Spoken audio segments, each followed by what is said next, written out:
Kenya's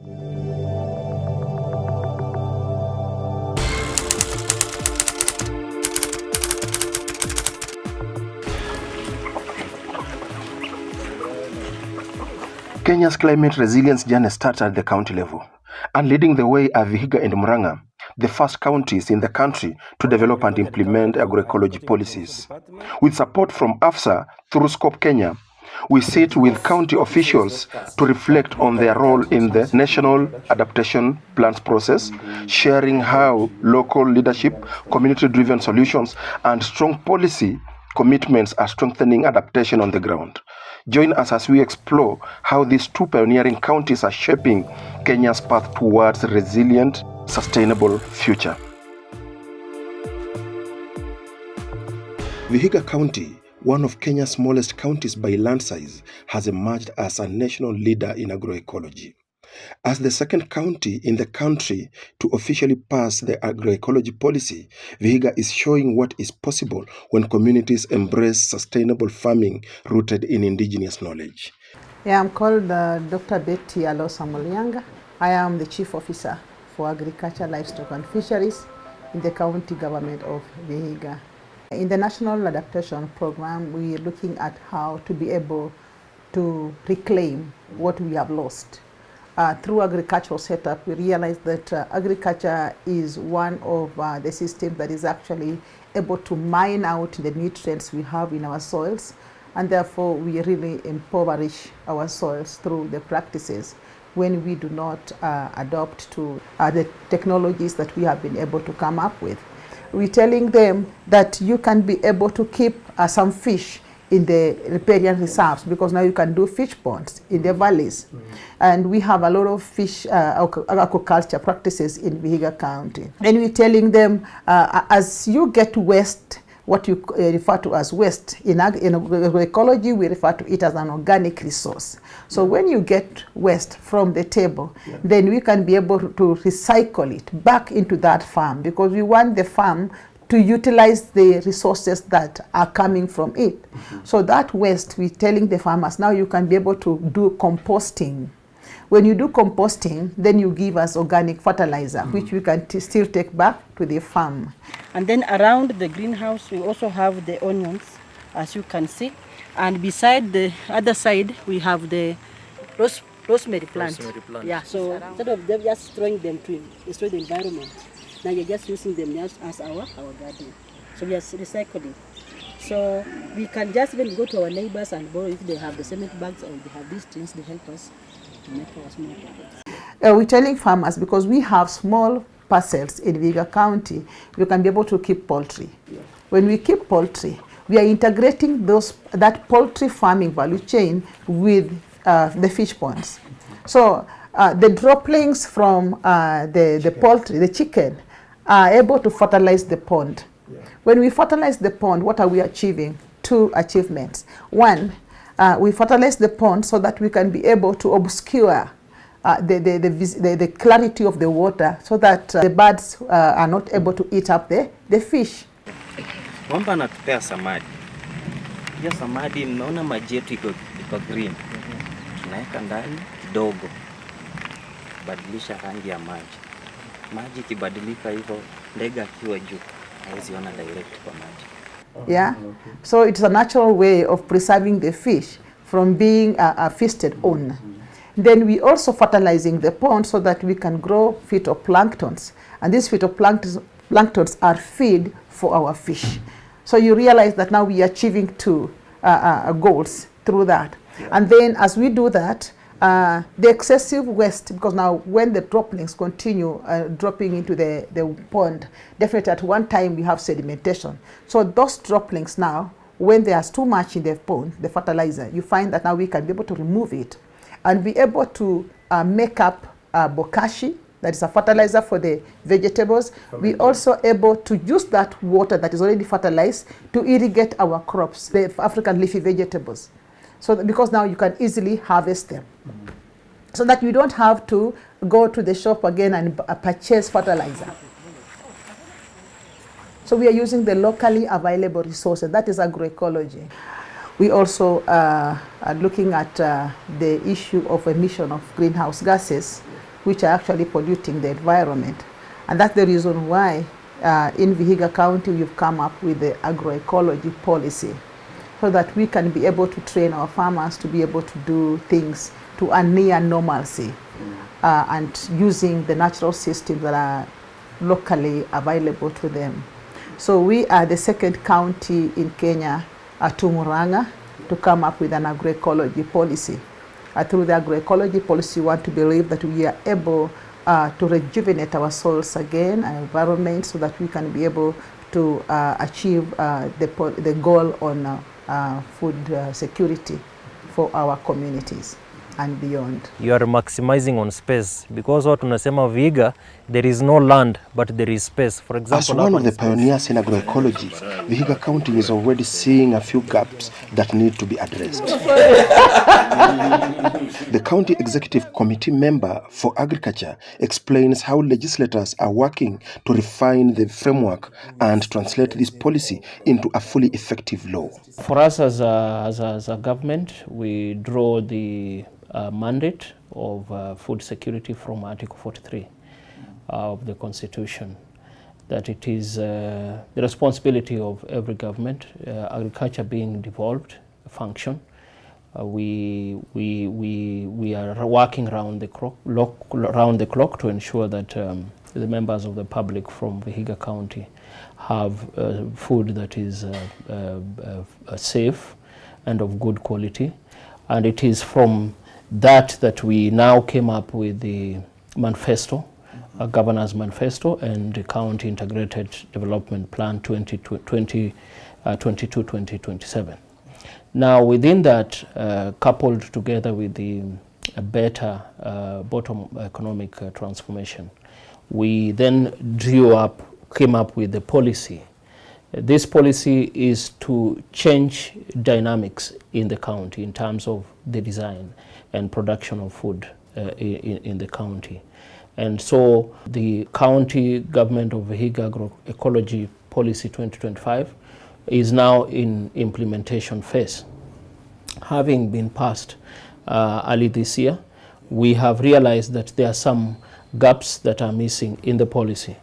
And therefore we have decided as a department to come up with the county government of Vihiga Agroecology Bill.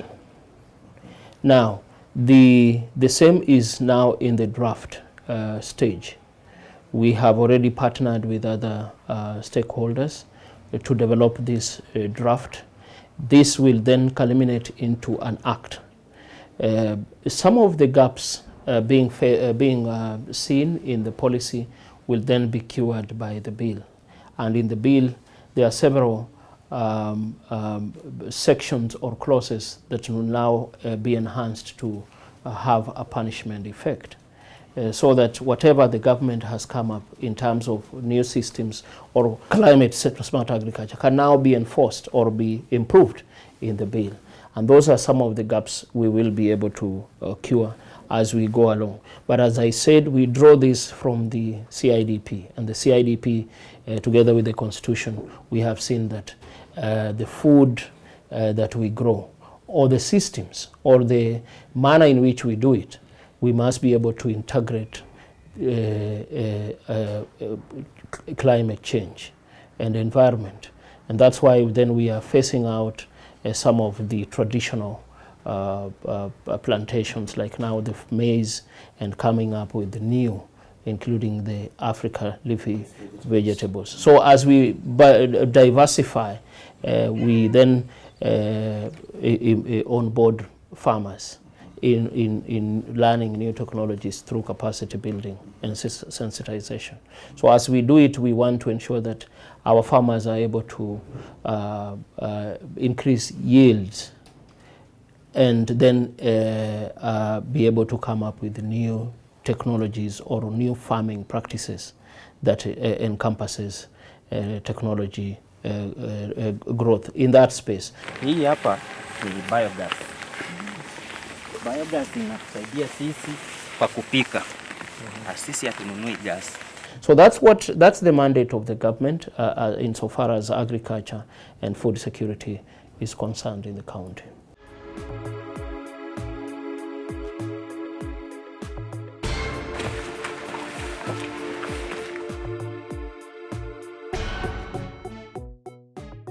This was a critical gap we identified as a county, that is limited linkages between county integrated development plans and NAP indicators. And we say climate actions are not yet fully mainstream in all departments. Where are you since we had these policies? So the moment we do the baselines, we should be able to.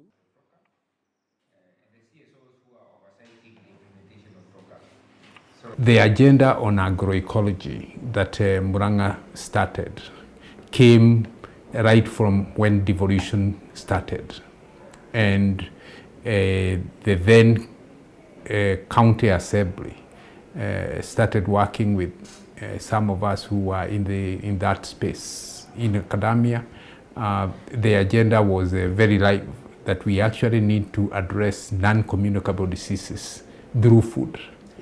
And you can't do that if we continue with our depleted soil resources. And there was a desire to actually empower the communities in ensuring that we have initiatives that are helping people know that you feed the soil, it feeds you back. And we have been doing that, and at some point it became clear that we needed to address issues to do with funding from the new county government, and it was not possible. So it became necessary to actually seek a way of formulating a policy, but we thought, let's start with a law. So we have groups that embraced the framework of agroecology out there, and our members, technical staff have actually been behind them. So I started with the one for county, then we look at the national supported climate finance mechanisms. Courtesy of the previous government and the current government be promoting avocado. We have now promoted mangoes quite a bit. We would actually want to make it a bit more independent studying crop and the enterprises that it creates. So we are, as a county, partnering with the global partners in promoting agroecological enterprises, which are food systems aligned enterprises that tap or help people tap from the opportunities that the food system defines. Up to the grassroots, we have what we call the World Climate Change Planning Committee. And we say this committee enhances mobilizations, coordination, implementation, and oversight of those programs. 2 points. One, maybe we need to look at how we package the climate science. We need to package the climate science in a way that people will understand, that we need also to interpret or translate the climate science, or we need also to have a nexus between the science and the indigenous knowledge. So that's something that needs to be looked at, because when you talk these jargons and these big words, the community members might not be able to understand, because one interpretation in this area is not the same in another area. The second thing, we need also to bring now the aspect, the contribution of the smallholder farmers. Remember, the smallholder farmers, 80% of the world food contributors, or people who produces food, are the smallholder farmers, and they have a role to play in the national determined contribution in the national adaptation plans. So we need to support and maybe look for a way that we can compensate these smallholder farmers to transition to sustainable agriculture, and maybe to achieve a just resilient agri-food system transition, because they are very important. Without the smallholder farmers, we don't have food.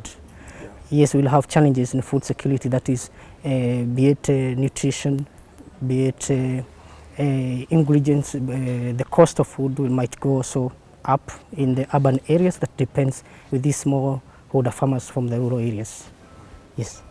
FROCA in relation to agroecology, one, we are promoting the use of chemicals that are not harmful to the environment. and still chemicals that are organically made. We are doing like of an education and a capacity building to our farmers, and still we are also partnering with the NGOs and civil societies that are dealing with the organic fertilizers and organic chemicals, and we are promoting that in educating our farmers and in encouraging our farmers to use chemicals that are environmentally friendly. Also this one, it was brought by the civil society. I was behind this. The county since the FROCA is locally led, yes. In terms of community engagement, across all the 35 wards, we did a climate risk assessment, PCRI, and we incorporated all the views from the community, the women, the youth, and the PWDs in identifying areas prone to hazards and the hazards affecting different areas of Murang'a. And after the PCRI, we came up with a combined PCRI that captures all the areas that are prone to hazard, that are prone to landslide, the flood, and the drought. Those were the main hazards that were identified by the community, and still, we came up with an action plan that tries to come up with projects that will enable the community to adopt to climate change. We have a policy in climate change which was formulated in 2021. The county government has helped the community in the formulation of other bills. I think it is other policies, because we understand here at Murang'a we have a challenge of velvet monkeys. So we have a policy of alien and invasive species. We did a policy so that we can now educate the society the effects of those plants. We did another one of wetland, so that we need to at least to save our rivers, and also the water catchments. We call it riparian and wetland. So it was good to do a policy on it, because we wanted to have our catchment areas of water, and also to educate people that there's no need of cultivating to where our riparian land is and those other sites, because we can see now at the time of drought there is no water. So we also emphasized on planting of bamboos in those areas, because bamboos conserve water, so the place is not dry. So that's the policy in place. And also we had a solid waste management policy, and now we are doing it as an act. And the policy of solid waste management, it will help with the doing of these organic fertilizers, which we can help the farmers not use the other chemicals. The sorghum, the cowpeas, and the indigenous vegetables. My message will be, let us all embrace organic, and also we also need the fundings to at least to go and advocacy to the community that we need to go direct to organic farming, because with doing that we can reduce diseases, and also we need a healthy nation, and all of us we need to keep our body health. Yes, so my message is particularly they go on fundings, we go on organic farming. Level of awareness, we have enough already, but you see now we did have fund to bring it up. How is the county aligning with the national adaptation plans? We know that the Kenya National Adaptation Plan and the National Determined Contribution as a country essentially focused on capacity development and on isolated investment in a number of areas that would address the issues of climate change.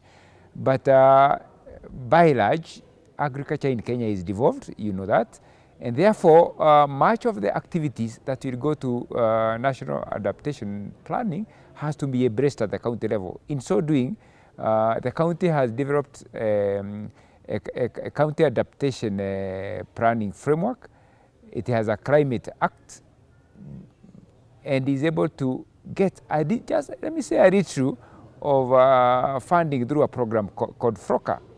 So there is much that is happening on the ground in terms of activities that are generated from what we are calling the ward committees that are at the grassroots in terms of decision making, in terms of risk assessment, in terms of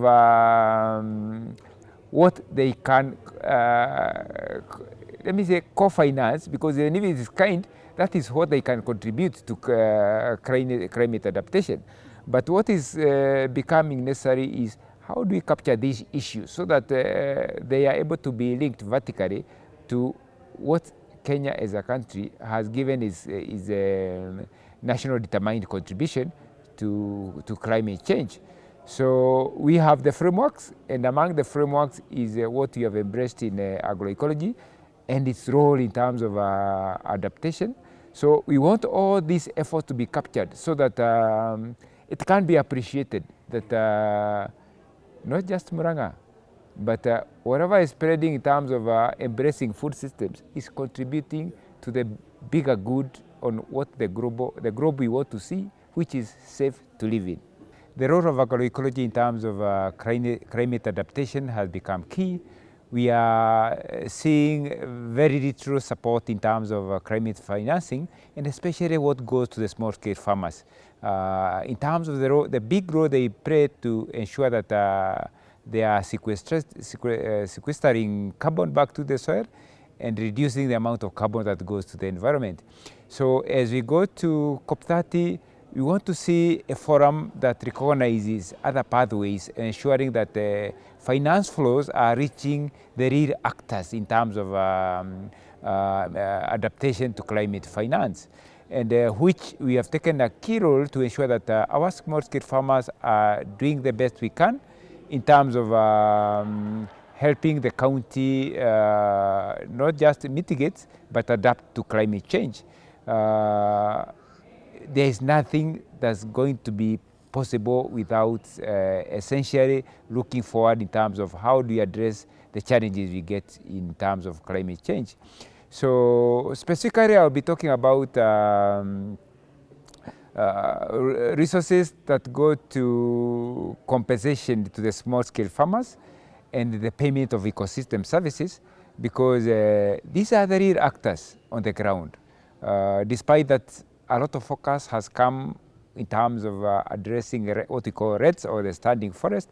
But given that agriculture is a key contributor in terms of pollution, then whatever our small-scale farmers within the agroecology framework are doing needs to be a key focus. And we want to hear an outcome that addresses this, essentially. Murang'a County was the first county to implement agroecology policy. Since then, what lessons have you learned and what gaps have you identified for the sake of other countries not to repeat the same mistake? The biggest challenge is in terms of financing the food system change. The amount of money that is flowing into our framework in terms of financing agroecology transition has been one of the biggest challenges, ensuring that adoption is able to pick up well. Other than finance, then in terms of creating meaningful partnerships, because at the local level we have developed what we are calling the multi-stakeholder platform. That is a private sector-led approach that is government regulated. But these are small actors whose pockets are narrow. We want to create partnerships that is able to create big change. And essentially, we know we are not the only beneficiaries for the changes that are affecting because of reducing the carbon. We are contributing to the bigger group of actors that are not even close to us. So we want these people to pay back for the amount of carbon that we are reducing from the environment. And not just pay back through big corporations. We want them to link up with the ground and identify the real actors and finance them to make the impact even greater. There is a lot that the rest can learn from, and essentially I've seen it as I visited a number of countries in terms of lessons learned, trying to influence the rest of the group in terms of why they need to embrace food systems. Because if you have to change the level of pollution, then we need to pay more emphasis to agriculture. And that will make us get the big gains that we want in terms of the adaptation process as a country and as a group. When you are organized, the national government does not demonize that, it actually supports it. So when you have a clear organizational framework to guide your actions, then the national government can only support.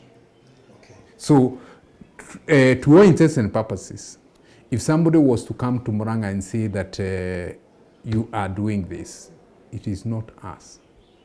It is our farmers that we are helping so that they can create collective management organizations that define the actions they undertake on a day-to-day basis. Yes.